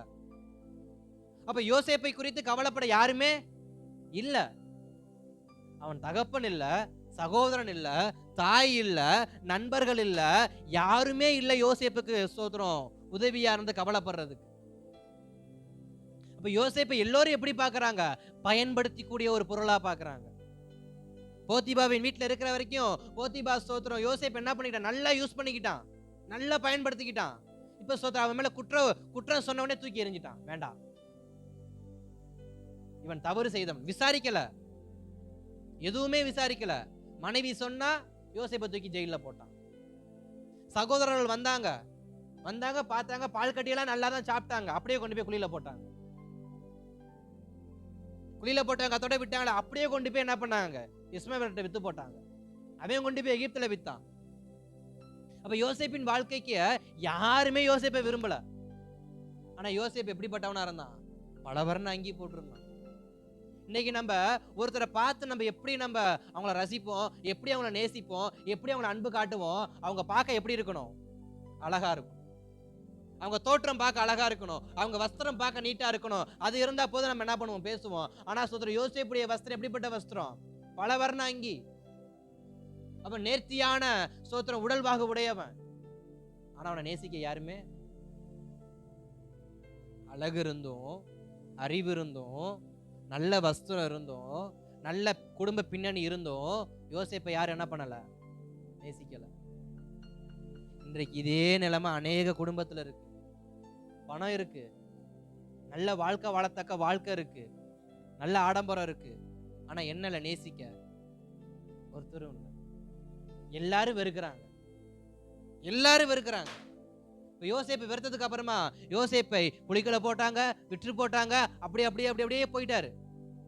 இப்ப கர்த்தர் யோசேப்பு என்ன பண்றாரு, கையில எடுக்கிறார். கர்த்தரை யோசேப்பு கையில எடுத்த உடனே அவங்களுக்கு முதல் ஷாக் வந்து என்ன தெரியுமா, சகோதரர்களுக்கு. நான் ஆகாதுன்னு தூக்கி போட்டேன், இப்ப எப்படிப்பட்டவனா இருக்கிறான், எஜமானனா இருக்கிறான். போத்திபாவும் மனைவியும் இவனை நான் ஆகாதுன்னு தூக்கி எறிஞ்சேன், இவன் ராஜாவா மாறி இருக்கிறான். இவனை நான் ஆகாதுன்னு சொல்லி சிறைச்சாலை கதவன், அங்க சிறைச்சாலையில் இருந்தக்கூடிய நண்பர்கள் இவனை குறித்ததான எந்த ரகசியத்தையும் சொல்லாம இவன் கடற்கரை இவனை பத்தி எதுக்கு ராஜா கிட்ட பேசணும்னு சொல்லிட்டு நான் ஆகாதுன்னு சொன்னேன். ஆனா இன்னைக்கு அவன் எப்படிப்பட்டவனா இருக்கிறான். அப்ப யாரெல்லாம் என்னை ஆகாதுன்னு சொன்னாங்களோ அவர்கள் கண்களுக்கு முன்பாகவே மூளைக்கல்லாய் மாற்ற என் தேவன் எப்படிப்பட்டவரா இருக்கிறார், உண்மை உள்ளவரா இருக்கிறார். சகோதரன் பார்க்கிறான், நீ ராஜாவா, நீ எதுக்கும் பிரயோஜனம் தூக்கி போட்ட, நீ என்னைய பிரயோஜனம் இல்லவன் தான் சொன்ன. ஏன்னா உனக்கு நான் பிரயோஜனப்படல, ஆனா கர்த்தருக்கு நான் எப்படிப்பட்டவனா இருந்தேன், பிரயோஜனம் உள்ளவனா இருந்தேன். போத்திபாவும் மனைவியும் பாக்குறாங்க, ஐயோ இந்த ரதத்துல வராரு, இவரதான் என்ன குற்றம் சொல்லி இவன் இந்த வீட்டுக்கு வேண்டான்னு உண்மை இல்லவன்னு சொல்லி தூக்கி எறிஞ்சேன், இப்ப இவனை உண்மை உள்ளவன்னு சொல்லி ராஜா என்ன பண்றாரு, பிரகடனப்படுத்துறாருன்னு பாக்குறப்ப இப்ப சோதரன் போத்திபாவை பார்த்து யோசேப்பு பாக்குறாரு, யோசேப்ப போத்திபா பாக்குறாரு. உன்னை நான் வேண்டான்ல சொன்னேன், ஐயோ நீதாயா நீ வேணான்னு சொன்ன, கர்த்தர் வேணான்னு சொல்லையா. சிறைச்சாலைக்குள்ள அப்பன் சொல்றான், அந்த சொத்தன் திராட்சரசத்தை பானக்காரன் பாக்குறான், இவனை நான் வேண்டான்னு ஜெயிலுக்குள்ள வச்சுட்டு வந்தேன், இவன் எப்படி வெளியில வந்தான், நீ என்னைய வேண்டான்னு சொன்ன, நான் கர்த்தருக்கு நான் என்ன பண்றேன், தேவைப்படுறேன். இன்னும் சொல்ல போனா உலகம் வேண்டானுச்சு, குடும்பம் வேண்டானுச்சு, உதவி செய்த நண்பர்கள் வேண்டான்னாங்க, எல்லாரும் வேண்டான்னு சொன்னாலும் ஆனா ஸ்தோத்திரம் ஒரு தேசத்துக்கே யார் அவனை மாத்துறான், ஒரு தேசமே அவன் என்ன பண்ணுது, எதிர்த்து நிக்குது. ஆனா அதே தேசத்துக்கு மூளைக்கு தலைக்கல்லாக கர்த்தர் யோசேப்பை மாற்றுவார்னு சொன்னா என்னை ஏன் கர்த்தர் மாத்த மாட்டார்? என் கூட யாரும் பேச வேணாம், எனக்கு யாரும் அன்பு காட்ட வேணாம், என்னை யாரும் விசாரிக்க வேண்டாம், எனக்கு யாரும் ஒரு சொம்பு தண்ணி என்ன பண்ண வேணாம், கொடுக்க வேண்டாம். ஆனா என்னை நேசிக்க கர்த்தர் என் கூட இருந்தா அந்த மனநிலைமை இருந்தாலே போதுங்க. இன்றைக்கு நம்ம உலகத்தின் மேல பாசம் வச்சு உலகத்துல உட்காந்து பிச்சை எடுத்துக்கிட்டு இருக்கிறோம். அன்புக்கு உலகத்துல உட்காந்து என்ன பண்றோம், அன்புக்காக பிச்சை எடுத்துக்கிட்டு இருக்கிறோம். ஒருத்தர் நம்மளை வெறுக்கிறானா தூக்கி எறிஞ்சிட்டு போயிடணும், அவங்கிட்டயே போய் பிச்சை எடுத்துட்டு உட்காந்துட்டு இருக்கிறது இல்ல. என்னைய வேண்டான்னா ஓகே, நான் ஒதுங்கிக்கிறேன், கர்த்தருடைய சமூகத்துல போய் நான் என்ன பண்றேன், அடைக்கலம் புகுந்துக்கிறேன். கர்த்தருடைய சமூகத்துக்கு போய் பாருங்க, மனுஷனை நம்புவதை பார்க்கிறோம் கர்த்தர் பேரில் பற்றுதலா இருப்பதனால. ஏன் மனுஷன்ட்ட பிச்சை எடுக்கணும், போய் எனக்கு உதவி செய்ய மாட்டேன்ட்டானா நான் அவன்கிட்ட உதவி கேட்கக்கூடாது. அடுத்த வாட்டி எனக்கு ஸ்தோத்திரம், என்கிட்ட ஒருத்தன் பாசம் காட்டலையா, அடுத்து நான் அவன்கிட்ட போய் பாசம் எதிர்பார்க்க கூடாது. ஒருத்தன் என்னைய வேண்டான்ட்டானா அடுத்து நான் அவனை விரும்ப கூடாது. போயிட்டே இருக்கணும் கர்த்தரை பார்த்துட்டு. அவனே தேடி வருவான் ஒரு நாள், அவனே ஒரு நாள் என்ன பண்ணுவான், தேடி வர வைப்பாரு. 1 சாமுவேல் புஸ்தகம் 16ஆம் அதிகாரத்துல 11வது வசனத்துல பாக்குறப்ப சோதரம் 7 சகோதரர்கள் எப்படிப்பட்டவங்களா இருக்கிறாங்க? அரண்மனையில போர் சேவகர்களா இருக்கிறாங்க. இவன் ஒருவன் மாத்திரம் எங்க இருக்கிறான்? கரவலாடுகளுக்கு பின்னே ஆடு மேய்த்து கொண்டு இருக்கிறான். ஏன் தாவீதுக்கு மட்டும் இந்த வாழ்க்கை? அவங்கள நேசிச்ச மாதிரி என்னை ஏன் எங்க அப்பா நேசிக்கல? அவங்களுக்கு இருக்கிற செல்வாக்கு, அவங்களுக்கு இருக்கிற பலன் எனக்கு ஏன் இல்ல? என்னை ஏன் எல்லாரும் வெறுக்கிறாங்க? என்னை ஏன் வேண்டான்றாங்க? என்னை ஏன் வீட்டுக்குள்ளே சேர்க்க மாட்டாங்க? நீ எப்பயுமே வனாந்தத்துல இரு, ஆட்டு தொழுவத்துல என்ன பண்ணுக்க, வாழ்ந்துக்க, சாப்பிட்டுக்க, சமைச்சுக்கன்னு சொல்லி என்னையே ஆட்டு தொழுவத்திலே வச்சுட்டாங்க. என்னையே வீட்டுக்கு கூப்பிடல. நீ ஆகாதவன்னு சொல்லி யாரு சொல்றா? எங்க அப்பா சொல்றாங்க. என்னை நேசிக்க என் தகப்பன் இல்ல, என்னுடைய சகோதரி இல்ல, என் சகோதரன் இல்ல. இப்ப தாவீதுடைய வாழ்க்கை எப்படிப்பட்ட வாழ்க்கையா இருக்கு? நீ காலம் முழுக்க ஆட்டுக்கு பின்னாடி என்ன பண்ணு? சுத்து. ஒரு நாள் கூட தகப்பன் தாவீதை போய் என்ன பண்ணல? பார்த்தது கிடையாது. ஒரு நாள் கூட சகோதரர்கள் போய் தாவீது என்ன பண்ணது கிடையாது? பார்த்தது கிடையாது. தாவீது எப்படி இருக்கிறான்? தாவீது சாப்பிட்டானா? தாவீதுக்கு ஸ்தோத்திரம், உடம்பு எப்படி இருக்கு? பார்க்கல. அவனை கண்டுக்கவே இல்லை. அவனை ஒரு ஆடு மேய்க்கக்கூடிய ஒரு வேலைக்காரனை போலதான் என்ன பண்ணாங்க? எல்லோரும் பார்த்தாங்க. அவனை குடும்பத்துல ஒருத்தனை யாரும் பார்க்கல. ஆடு மேய்க்கக்கூடிய ஒரு மெய்ப்பனாதான் பார்த்தாங்க. ஆனா அவனை பிள்ளையா பார்த்தது யார் தெரியுமா? கர்த்தர் மட்டும்தான். அதே 12வது வசனத்துல பாக்குறப்ப ஸ்தோத்திரம், சாமுவேல் கேட்கிறாரு, உன் பிள்ளைங்க அத்தனை பேர் தானாங்கிறப்ப அப்பதான் வாய் வருது, எனக்கு இன்னொருத்தன் இருக்கான், அவன் ஸ்தோத்திரம் ஆடு மேய்ச்சிக்கிட்டு இருக்கிறான். மறந்தது தகப்பன், ஞாபகம் வச்சது கர்த்தர். அப்ப உலகம் என்னைய மறக்கும், உலகம் என்னைய வேண்டான்னு சொல்லும். ஆனா கர்த்தரோ எனக்கு அபிஷேகத்தை கொடுத்து என்னை உயர்ந்த ஸ்தானத்துல கொண்டு போய் என்ன பண்ணுவாரு? வைப்பார். அதனாலதான் சங்கீதம் 23 அடிக்கடி சொல்லப்பட்டிருக்கும், என்னை எல்லோரும் வேண்டானாங்க. ஆனா கர்த்தர் என்னை, என் தலையை அபிஷேகித்து என்னை உயர்ந்த ஸ்தலத்துல கொண்டு போய் என்ன பண்ணாரு? வைத்தார். யாரு வேணா வேணான்னு சொல்லட்டும், ஆனா நேசிக்க கர்த்தர் ஒருவர் என்ன பண்றாரு? இருக்கிறார். யோசேப்பை அவன் சகோதரர்கள் வெறுத்தாங்க, தாவீதை அவன் சகோதரர்கள் வெறுத்தாங்க. ஏன் வீட்டாரே சத்ருன்னு அடிக்கடி ஆண்டவர் சொல்றாரு? ஏன் வீட்டாரே சத்ரு? வீட்டாரே நம்மள முதல்ல வெறுப்பாங்க. வீட்டார் நம்மள நேசிக்க மாட்டாங்க. வீட்டார் நம்மள அற்பமா பார்ப்பாங்க, அற்பமா ட்ரீட் பண்ணுவாங்க. மூத்த பேரனுக்கு ஒரு மாதிரி, 2வது பேரனுக்கு ஒரு மாதிரி, மூத்த பேத்திக்கு ஒரு மாதிரி, 2வது பேத்திக்கு ஒரு மாதிரி. பெற்றவங்களே பிள்ளைகளுக்கு வக்கரகத்தையும் வஞ்சகத்தையும் சொல்லி கொடுத்தா பிள்ளைங்க எப்படி வளரும்? நேசிக்கிற நேசத்துல முரண்பாடு, கொடுக்கறதுல முரண்பாடு, அன்புல முரண்பாடு, எல்லாத்துலயும் முரண்பாடு. ஆனா ஸ்தோத்திரம், இந்த பிள்ளைங்க என்ன பண்றது இல்ல, அதை பத்தி தெரியாம பிள்ளைங்க அப்புறாணியா வளர்ந்துருது. ஆனா அந்த பிள்ளைங்களை கர்த்தர் கைவிடுறாரா? இல்லையே. பிள்ளைங்களை கர்த்தர் என்ன பண்றது இல்ல, கைவிடுறது இல்ல. சில தாத்தா பாட்டி மாதிரி கைவிடலாம், சில அம்மா அப்பா கைவிடலாம், ஆனா கர்த்தர் மட்டும் என்ன பண்ண மாட்டாரு. அதனாலதான் வீட்டாரே உனக்கு சத்துரு. ஆப்பு வைக்கிறதே யாருதான்? வீட்டுல இருக்கிறவன் தான். யோசேப்புக்கு ஃபர்ஸ்ட் ஆப்பு வச்சது யாரு?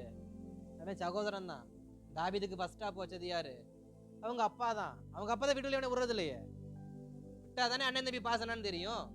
சில தகப்பன்மார்களே சில பிள்ளைங்களை என்ன பண்றத ஒண்ணு சேர விடுறது இல்லை. அவன் கூட சேராத, கெட்டு போயிருவான். அவன் கூட அவனுக்கு மண்டையில அறிவு கிடையாது. அவன் கூட போகாத, அவனை காப்பாற்ற மாட்டான். யாரு? தகப்பனே தன் பிள்ளைய பார்த்து சொல்ற சாட்சி. அப்போ ஒரு தகப்பனே ஒரு பிள்ளைய நேசிக்கலாம், உலகத்துல ஒரு யாருங்க நேசிக்க முடியும்? அப்படிப்பட்டவங்களை கையில எடுத்தவர் தான் யாரு? அன்றைக்கு ஈசாயி சொன்ன ஒரு வார்த்தை, இவன் ஆடு மேய்க்கதான் லாய்க்குன்னு. ஆனா கர்த்தர் சொன்ன வார்த்தை, இவன் அரசனாக பிறந்தவன், இவன் அரசனாக பிறந்தவன். இவன் உன் வீட்டுல இருக்கிற வரைக்கும் இவன் ஆடு மேய்ச்சிக்கிட்டு தான் இருக்கணும். ஆனா அவன் என் கைக்கு வந்தானா அவன் அரசனா மாத்துவேன். அப்ப இப்ப ஈசாயி பாக்குறான், இவன் நான் வேண்டான்ல ஒதுக்குனேன், இவன் எதுக்குமே பிரயோஜனப்பட மாட்டான்ல ஒதுக்குனேன். ஈசாயின் பிள்ளைங்க பாக்குறாங்க, இவன் தாவீது ஒண்ணுத்துக்கும் உதவ மாட்டான்னு தானே நான் சொல்லிக்கிட்டு இருந்தேன், இவனை போயா கர்த்தர் ராஜாவை மாத்திருக்காரு. ஏலா பள்ளத்தாக்குல வந்தப்ப சகோதரர்கள் சொன்னாங்க, உனக்கு இங்க என்ன வேலை, பால் கட்டியை கொடுத்தமா, அப்பனை போய் பார்த்தமா, ஆட்டு தொட்டியை போய் என்ன பண்ணாமா, கழுவுனமான்னு இருக்க சொன்னா, உனக்கு யுத்த காலத்துல என்ன வேணும்னு நான் இவனை பார்த்து தானே கேட்டேன். இவன் என்ன தேசத்துக்கே ராஜாவா உக்காந்து இருக்கிறான். ஆகாதுன்னு சொன்னவங்க தான் மூளைக்கு தலைக்கெல்லாம் என்ன பண்ணிருக்கிறாங்க, மாறி உக்காந்து இருக்கிறாங்க. இது எப்படி ஆகுது? இது கர்த்தராலே ஆயிற்று. இது கர்த்தராலே ஆயிற்று. இன்னொரு வார்த்தையை நான் சொல்லி முடிக்கிறேன். அப்போஸ்தலர் நடபடிகள் 3ஆம் அதிகாரத்துல 2வது வசனத்தை ஒரு வாசிங்க. அப்போஸ்தலர் 3:2.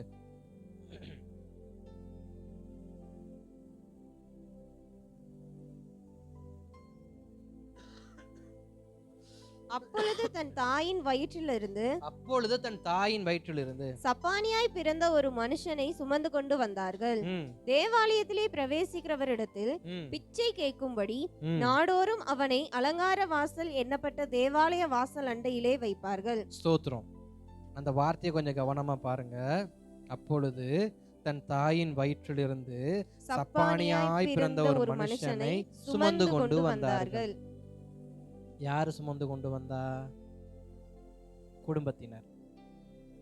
குடும்பத்தினர் சுமந்து கொண்டு வந்தாங்க. அவனை எங்க கொண்டு போய் உட்கார வச்சாங்க? ஆலயத்துல ஆராதிக்கிறதுக்கு உட்கார வச்சாங்களா? இல்ல, பிச்சை எடுக்கிறதுக்கு. எதுக்கு உட்கார வச்சாங்க? பிச்சை எடுக்க உட்கார வச்சாங்க. அப்ப என் சரீரத்தில் பலவீனம் என்றால் யாரையும் என்ன பண்ண மாட்டாங்க. அவன் சப்பானியாய் பிறந்ததுனால அவன் குடும்பமே அவனை நேசிக்கல. அவன் சப்பானியா பிறந்ததுனால, அவன் குருடனா பிறந்ததுனால, அவன் கை கால் ஊனமா பிறந்ததுனால, அவன் சோத்திர செவிடனா பிறந்ததுனால, அவன் ஊமையா பிறந்ததுனால அவனை யாரும் மதிக்கல. அவன் குடும்பத்தாரே அவனை மதிக்கல. பெதஸ்தாங்கிற குளத்துல அநேக வியாதியஸ்தர்கள் இருக்கிறாங்க. காரணம் என்ன? அவங்கள கைட் பண்ண யாரும் இல்ல, அவங்கள நேசிக்க யாரும் இல்ல, அவங்களுக்கு மருந்து வாங்கி கொடுக்க யாரும் இல்ல, அவங்க காயத்தை கட்ட யாருமே இல்ல. அவனுங்களுக்கு ஒரு நல்ல சமாரியர் என்ன பண்ணல, கிடைக்கல. அதனால அவங்களாம் எப்படிப்பட்டவங்களா மாறி இருக்காங்க? இன்னைக்கு பிச்சைக்காரங்களா மாறி இருக்கிறாங்க. அப்ப இயேசு குடும்பத்தார் சொன்ன ஒரு வார்த்தை என்ன? இவன் குணமடைய மாட்டான், இவனுடைய சப்பானி மாறாது, இவனுடைய தான பலவீனம் மாறாது, அதனால இவன் பிச்சை எடுத்து என்ன பண்ணிக்கட்டும், பொழைச்சிக்கட்டும். இனி இவனுக்கும் என் குடும்பத்துக்கு என்ன இல்லை, சம்பந்தம் இல்லைன்றது மாதிரி அவனை பிச்சை எடுக்க விட்டாங்க. இப்ப அந்த இடத்துக்கு யாரு போனா? கர்த்தருடைய சீஷர்கள், இயேசு கிறிஸ்துவின் சீஷர்கள் போறாங்க. அநேகர் இருந்தாலும் அங்க கர்த்தர் பேதுருவை நிப்பாட்டுறாரு, பேதுருவை யோவானை நிப்பாட்டுறாரு. அவனுக்கு அற்புத அடையாளம் செய்யறாரு. அவன் தேவாலயத்துல துதிக்கிறான். அவன் குடும்பம் பின்னாடி என்ன பண்ணுது பாக்குது. ஏய், இது என் பிள்ளையாச்சே, இவன் கை கால் முடங்கி பிச்சை எடுக்கால உட்கார வச்சுட்டு இவன் எப்படா கர்த்தருடைய சமூகத்துல வந்து நிக்கிறான்னு சொல்லி பாக்குறப்ப அந்த பிச்சை எடுத்த பிச்சைக்காரன் சொல்லியிருப்பான், நீ என்னை ஆகாதுன்னு சொன்ன, நீ என்னை பிச்சை எடுக்க வச்ச, நீ என்னை நடுத்தருவுல உட்கார வச்ச, நீ என்னை ஆலயத்து கூட கூட்டு போறதுக்கு நீ என் மேல ஸ்தோத்திர அருவருப்பு பட்ட, ஆனா என்னைய சுயமாவே கர்த்தருடைய சமூகத்துல வர்றதுக்கு கர்த்தர் எனக்கு என்ன பண்ணிருக்கிறாரு, உதவி செஞ்சிருக்கிறார். சிலரோடு நிக்க கூட சிலர் நம்மள என்ன பண்றது இல்ல, நமக்கு தகுதி இல்லைன்னு சொல்லிடுறாங்க. என் கூட வச்சே ஒரு ஸ்டெப் என்ன பண்ணு, தள்ளிப்போ. நீ யாரு, நான் யார், என் பக்கத்துல நீ வந்து நிக்கிறதா? 2 ஸ்டெப் என்ன பண்ணு, தள்ளிப்போ. ஆலயத்துக்குள்ள போனாலுமே 2 ஸ்டெப் தள்ளி. ஒரே குடும்பமா ஆலயத்துக்கு போறாங்க. என்ன இவன் வாசல்ல உட்கார்ந்து இருக்கான், இவன் வாசலுக்கு உள்ள இருக்கான், வாசலுக்கு வெளியில இருக்கிறான். அதான் வித்தியாசம். ஏன்? இவனை என் பிள்ளைன்னு சொல்ல எனக்கு வெக்கமா இருக்கு, இவனை என் பிள்ளைன்னு சொல்ல வெக்கமா இருக்கு. வெக்கமா இருக்குன்னு சொன்ன பிள்ளையதான் கர்த்தர் கையில எடுத்து உள்ள துதிக்க வச்சிருக்கிறார். தாவீதை தன் பிள்ளையா சொல்றதுக்கு வெக்கப்பட்ட ஈசாய்க்கு சோதரன் தெரியாது, தாவீது தான் என் குடும்பத்தை இல்ல இந்த தேசத்தையே ஆளுகை செய்ய போறான் அப்படின்னு.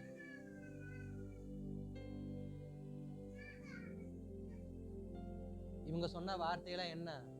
வெக்கமா இருக்கு, உன் கூட வர வெக்கமா இருக்கு, உன்கிட்ட பேச வெக்கமா இருக்கு, உன்கிட்ட பழக வெக்கமா இருக்கு, வெக்கமா இருக்கு வெக்கமா இருக்குன்னு உலகம் சொல்றதுனால நான் தற்கொலை பண்ணிக்கணும்னு அவசியம் கிடையாது, நான் என் வாழ்க்கையை இழந்து போகணும்னு அவசியம் கிடையாது.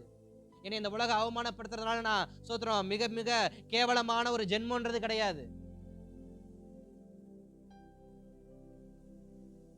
என்னை நேசிக்க என்னை ஆகாதுன்னு சொன்னவங்க மத்தியிலேயே மூளைக்கு தலைக்கல்லாய் மாற்ற எனக்கு ஒருவர் இருக்கிறார். எனக்கு ஒருவர், என்னைய வாசல்ல பிச்சை எடுக்க வச்ச குடும்பத்துக்கு முன்னாடி என்னைய வாழ வைக்க ஒருத்தர் இருக்கிறாரு.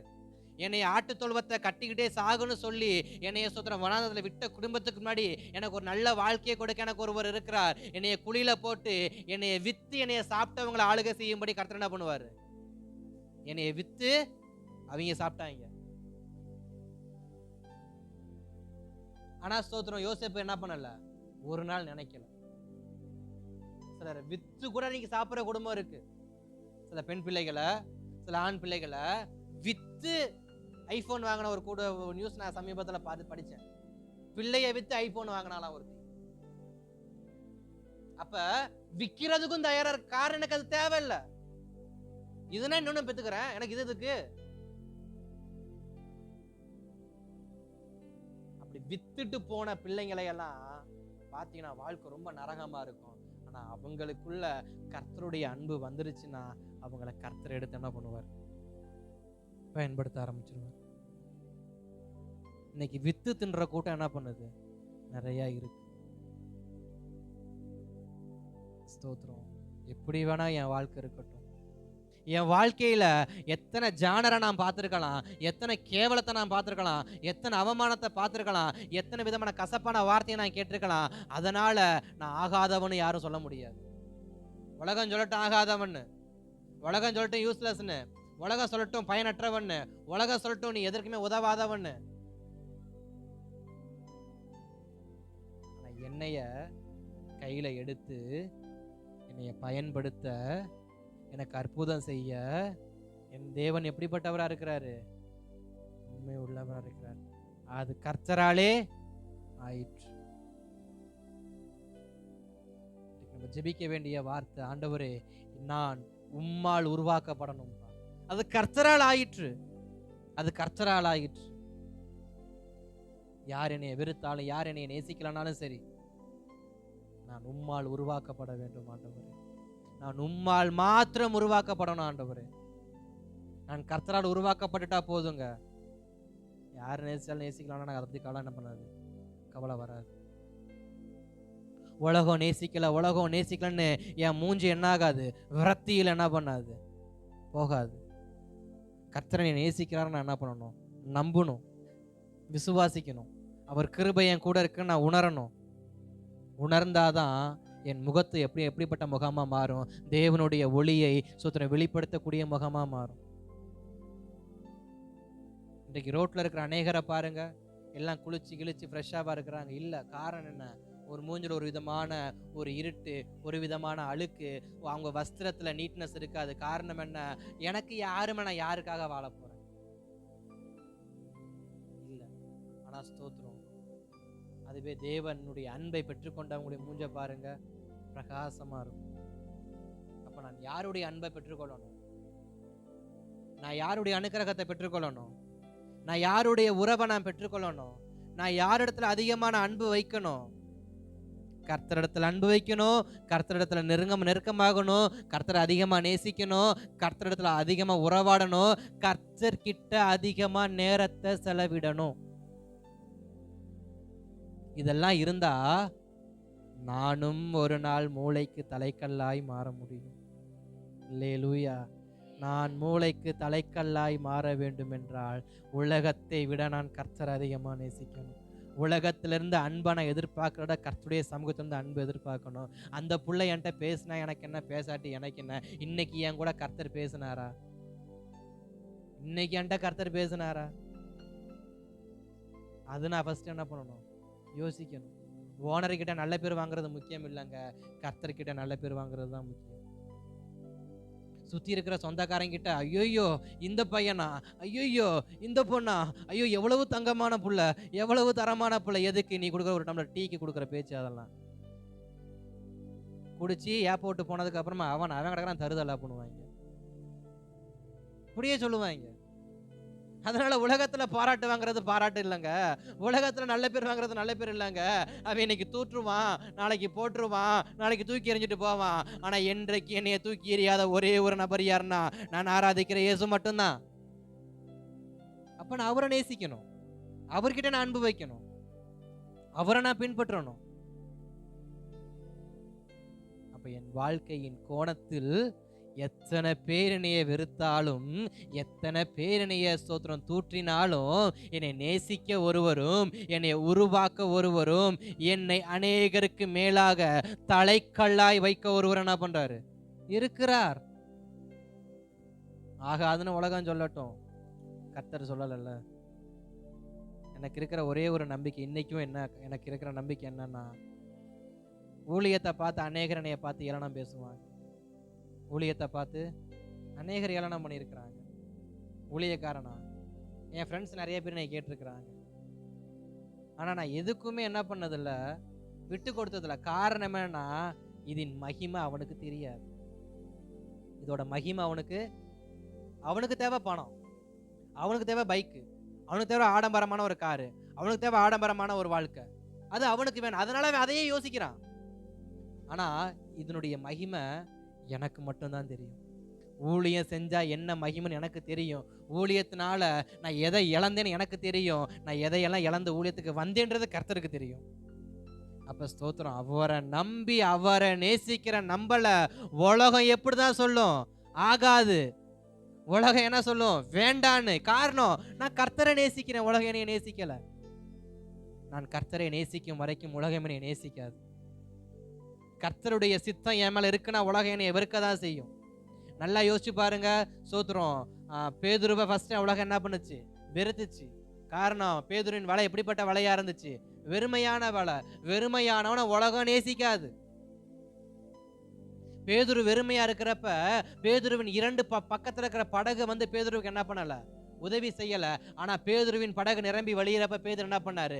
2 படகையும் கூட்டு வந்து அந்த படகுல என்ன பண்ணுங்க? அள்ளி போடுங்கன்னாரு. அப்ப நான் வெறுமையா இருக்கிறப்ப என்கிட்ட ஒரு படகு வரல, நிரம்பி வரையிலப்ப பக்கத்துல 2 படகு வந்து நிக்குது. எப்படி? இவன் எப்படிப்பட்டவன்? பணத்தை எதிர்பார்த்து வரக்கூடியவன். என் படகு எம்டியா இருக்கு, பக்கத்துல இருக்கிற படகினே வந்து ஒத்த வார்த்தை கேட்கல. பேதுரு, உனக்கு ஒரு வாழை சிக்கலையா, மீன் சிக்கலையான்னு பக்கத்துல இருக்கிற படகு கேட்கல. ஆனா என் படகு நிரம்பி வழியுது. நைஸா வந்து நின்ட்டான் பக்கத்துல இருக்காரன். கொஞ்சம் என் படகு கொஞ்சம் போடுறது, சரி போட்டு தொலைறேன் வா. அப்ப உலகம் எதை தான் பாக்குது? பணத்தையும் ஆடம்பரத்தையும் இதை தான் பாக்குது. ஆனா கர்த்தர் மட்டும்தாங்க வெறுமையை பாக்குறாரு. கர்த்தர் மட்டும்தாங்க தூக்கி எறிஞ்சதை பாக்குறாரு. கர்த்தர் மட்டும்தாங்க ஆகாத வாழ்க்கையை பாக்குறாரு. கர்த்தர் மட்டும்தான் புறக்கணிக்கப்பட்ட வாழ்க்கையை பாக்குறாரு. கர்த்தர் மட்டும்தான் என் கண்ணீரை பாக்குறாரு. ஆனா உலகம் என் கண்ணீரை பாக்குறது இல்ல, உலகம் என் ஆடம்பரத்தை மட்டும்தான் பாக்குது. அவனை ஆகாதுன்னு சொல்லட்டும், அவனை வேண்டான்னு சொல்லட்டும், உருவாக்குற தெய்வம் ஒருவர் இருக்கிறார். நேற்று வரைக்கும் ஒன்னா இருந்தான், இன்னைக்கு நான் வெறுமை ஆயிட்டேன். அவன் டாடா காமிச்சிட்டான். புரிஞ்சுக்கணும், நான் வெறுமையா இருக்கிறப்ப எத்தனை பேர் எனக்கு டாடா காமிச்சாங்கன்னு புரிஞ்சுக்கணும். அவன் மறுபடியும் வந்தா எதை கொண்டியாவது அடிச்சு என்ன பண்ணிருங்க? விரட்டிருங்க. வந்துடாத வீட்டை பார்த்தா அப்படின்னு. ஒட்டுறதுக்கு சிலது வரும், ஒட்ட விடாதீங்க. அதை ஒட்டுணி மாதிரி உறிஞ்சிட்டு போயிரும். எதை? என் ரத்தத்தை, என் வேர்வைய, என் உழைப்பை உறிஞ்சிட்டு அது போயிரும். அது தெம்பா புச்சுக்குன்னு இருக்கும். நான் இப்படி ஆயிருவேன். பிரிஞ்சு போனவனை மீண்டும், அதாவது ஸ்தோத்திரம், தர்க்கத்தி நிமித்தம் வேண்டான்னு பிரிஞ்சு போனவன, நான் வெறுமையா இருக்கணும்னு பிரிஞ்சு போனவன மறுபடியும் ஒட்ட வந்தானா கவனமா இருக்கு. அவன் கடந்தோன்னா சொல்லிட்டு போறான், என்னை உருவாக்குகிற கர்த்தர் இருக்கிறார். அது கர்த்தராலே ஆயிற்று. இன்றைக்கு அநேகருடைய வாழ்க்கை வெறுமையா தான் இருக்கு. அநேகருடைய வாழ்க்கை தூக்கி எறியப்பட்ட வாழ்க்கையே தான் இருக்கு. அநேகருடைய வாழ்க்கை விசாரிக்காத வாழ்க்கையா தான் இருக்கு. ஆனா உங்களை உருவாக்க கர்த்தர் ஒருவர் என்ன பண்றாரு? இருக்கிறார். நம்ம அப்படியே ஜெபிக்கலாமா? தேவ சமூகத்தில் ஆவியானவரே, முடிந்தவர்கள் முழங்கால் படியிட்டு தேவ சமூகத்துக்கு நேராக, ஆண்டவர் என்னை அநேகர் வேண்டான்னு ஒதுக்கிட்டாங்கப்பா, என்னை அநேகர் வேண்டான்னு ஒதுக்கிட்டாங்கப்பா, எங்களுக்கு எப்படி ஜெபிக்க விருப்பமா இருக்கோ அப்படி ஜெபிங்க. ஆனால் கண்டிப்பாக எல்லாரும் ஜெபிக்கணும். பிள்ளைங்களாம் ஓரமாக உட்காருங்க, பிள்ளைங்க எங்கேயும் ஏஞ்சி நடக்காதீங்க, எல்லாம் ஜெபத்தில் உட்காருங்க, ஜெபியுங்க. ஆண்டவரே, இந்த உலகத்தில் நான் ஸ்தோத்திரம் ஒரு நல்ல வாழ்க்கையை வாழ விரும்புகிறேன்ப்பா, ஆனால் உலகம் என்னைய வேண்டான்னு சொல்லுது, உலகம் என்னைய வெறுக்குது, உலகம் என்னை ஆகாதவன்னு சொல்லுது, ஆண்டவரே நான் ஆகாதவனாப்பா, என் பிறப்பு ஆகாத பிறப்பாப்பா, என்னால நிம்மதியான வாழ்க்கையை வாழ முடியாதாப்பா. தேவ சமூகத்தில் கேளுங்க, ஆண்டவரே உண்மையாலுமே நான் பிரயோஜனமற்றவனா, நான் உண்மையாலுமே தகுதியற்றவனா, நான் அநேகர் என் உழைப்பை பார்த்துருக்குறாங்க, அநேகனுடையதான ஸ்தோத்திரம் கூட இருந்திருக்கிறாங்க. ஆனா இன்னைக்கு சொல்ற ஒரு வார்த்தை, இவன் யூஸ்லெஸ்ன்னு சொல்றாங்க, என்னைய வேண்டான்னு சொல்றாங்க, என்னைய பிடிக்கலன்னு சொல்றாங்க, என்னைய வெறுக்கிறாங்கப்பா, நான் எப்படிப்பட்ட வாழ்க்கையப்பா வாழ்றது? நான் யாருக்கும் பிரயோஜனப்பட மாட்டேனா? நான் ஆகாத கல்லுதானா? கேளுங்க தேவ சமூகத்தை, நான் ஆகாத கல்லுதானாப்பா? நான் உருவாக்கப்பட மாட்டேனா? என் குடும்பம் உருவாக்கப்படாதா? என் பிள்ளைங்க உருவாக்கப்பட மாட்டாங்களா? என் பிள்ளைங்களை எல்லோரும் பார்த்து யூஸ்லெஸ் யூஸ்லெஸ் யூஸ்லெஸ்ன்னு சொல்றாங்களே, என் பிள்ளைய நீங்க இப்படிப்பட்ட வெறுமையான முட்டாள் பிள்ளையாதான் எனக்கு கொடுத்தீங்களா? ஆண்டவரே, என்னை ஆகாதுன்னு தாப்பா சொல்றாங்க, என்னைய வேண்டான்னு சொல்றாங்கப்பா, இந்த ஆசீர்வாதத்துக்கு நீ தகுதி இல்லைன்னு சொல்றாங்கப்பா. நான் தகுதி இல்லாதவனா? நான் ஆசீர்வாதத்துக்கு தகுதி இல்லாதவனா? நான் தகுதி இல்லாதவனா? நான் உலகம் சொல்லுதே நான் தகுதி இல்லைன்னு உலகம் சொல்லுது, நீ யூஸ்லெஸ்ன்னு உலகம் சொல்லுது, யூ ஆர் ரிஜெக்டட்னு உலகம் சொல்லுது, நீ எனக்கு பயன்பட மாட்டேன்னு உலகம் சொல்லுது, நீ எதுக்குமே பிரயோஜனப்பட மாட்ட, பயன்பட மாட்டேன்னு உலகம் சொல்லுது. ஆகாத கல்லை மூளைக்கு தலைக்கல்லாய் மாற்றுகிறீர்கள்.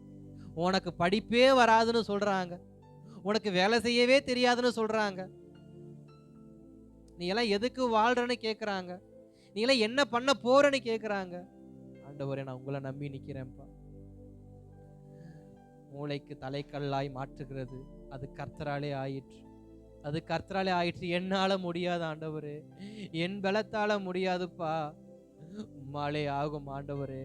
உம்மை நம்பி நிற்கிறோம், தேவ சமூகத்தில் செபியுங்க ஆண்டவரே. உங்களை நம்பிதாப்பா நிற்கிறோம், உங்களால் மட்டும்தான் முடியும்னு வந்திருக்கிறோம், உங்களால் மட்டும்தான் மாற்ற முடியும்னு வந்திருக்கிறோம், உங்களால் மட்டும்தான் எல்லாம் நடக்கணும் வந்திருக்கிறோம்.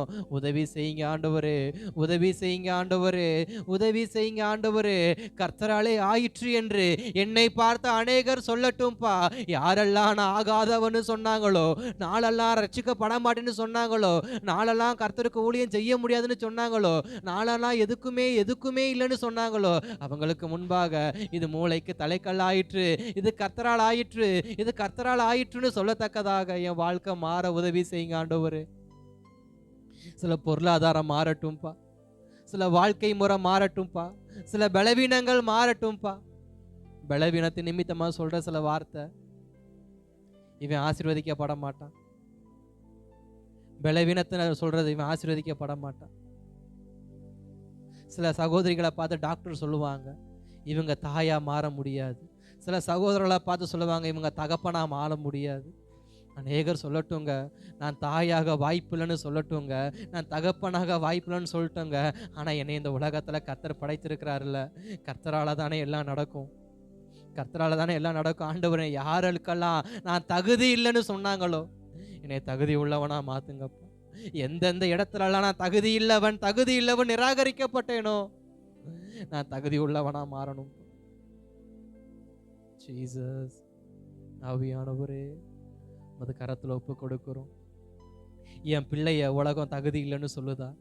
என் பிள்ளைய உலகம் உதவாதவன்னு சொல்லுதா? நான் பெற்றெடுத்த பிள்ளைய பார்த்து சொந்தக்காரங்க என்ன பிள்ளை பெற்றிருக்குன்னு கேட்குறாங்களா? கவலைப்படாதீங்க, இது கர்த்தர் கொடுத்தது தானே, கர்த்தர் தானே பிரசவிக்க வச்சாரு. கர்ப்பம் தரிக்க பண்ணது கர்த்தர்னா, பிரசவிக்க வைத்ததும் கர்த்தர்னா, எப்படிங்க அது ஆகாத கல்லா போகும்? ஃபர்ஸ்ட் நம்ம விசுவாசிக்கணும், நான் ஆகாதவன் இல்லை, என் பிள்ளை ஆகாத பிள்ளை இல்லை, என் புருஷன் ஆகாதவன் அல்ல, என் மனைவி ஆகாதவள் அல்ல.